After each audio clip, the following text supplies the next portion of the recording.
Durant ta vie professionnelle et parmi tous les métiers que tu as exercés, lequel tu retiens finalement? Celui d'être soignante. Qu'est-ce qui t'a apporté ce métier? Qu'est-ce qu'il m'a apporté? La tristesse quand même. De la tristesse, oui. Quelle tristesse. De la tristesse, de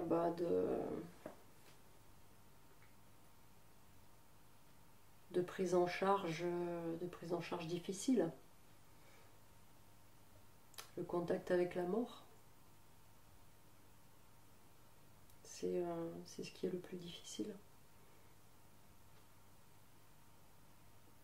Comment on peut s'harnacher ou se carapacer par rapport à ça? Ou est-ce qu'il y a un temps où on peut faire ce métier et un temps où on ne peut plus le faire? Quelle prescription tu nous donnes? Oh, il y a des gens qui arrivent à le faire toute leur carrière et je suis admirative devant ces personnes-là parce que moi, non, je ne peux pas. Je ne peux pas. Je me suis rendu compte justement récemment que je me suis protégée, je me suis énormément protégée face à ça, mais un jour ça revient. Un jour on se rend compte que ça ne va pas et que c'est justement à cause de ça que ça ne va pas. Donc non, je ne pourrais pas continuer longtemps. Et pourquoi avoir choisi être soignante? Parce que j'avais quand même le besoin du contact avec l'autre et c'était surtout pouvoir aider les gens. C'était mon but, d'être dans l'aide de l'autre. Et passer d'un métier où on est relativement libre, malgré tout, et seul, à un métier où on est moins libre et en contact. Ah ouais, c'est difficile. Au départ, c'est assez difficile parce que forcément, quand on est artisan, on se gère. Quand on est aide-soignante, on travaille dans une équipe et puis surtout, il y a une direction au-dessus. C'est ce qui est le plus difficile peut-être dans ce métier-là, hormis les patients, les cas des patients, la hiérarchie. La hiérarchie, pour moi, c'est...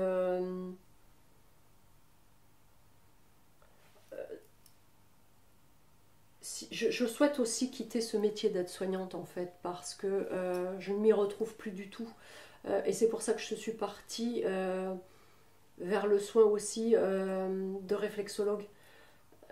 Parce que je ne me retrouve pas dans ce métier d'aide-soignante où ça a évolué, où les choses ont changé, où on a beaucoup morflé aussi avec le Covid, faut le dire. Les conditions ne sont plus les mêmes. Et je me retrouve pas dans ce que la direction nous demande, dans ce qu'on nous met dans les mains pour pouvoir pratiquer dans le temps qu'on nous donne. Je me retrouve pas. Je suis plus en phase avec ça. C'est plus moi.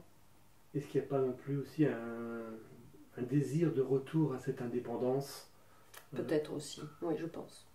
Je pense qu'il y a aussi un retour, un désir de retour à l'indépendance aussi. Au moins je me gère. Et je me gère comme j'ai envie de me gérer. Simplement.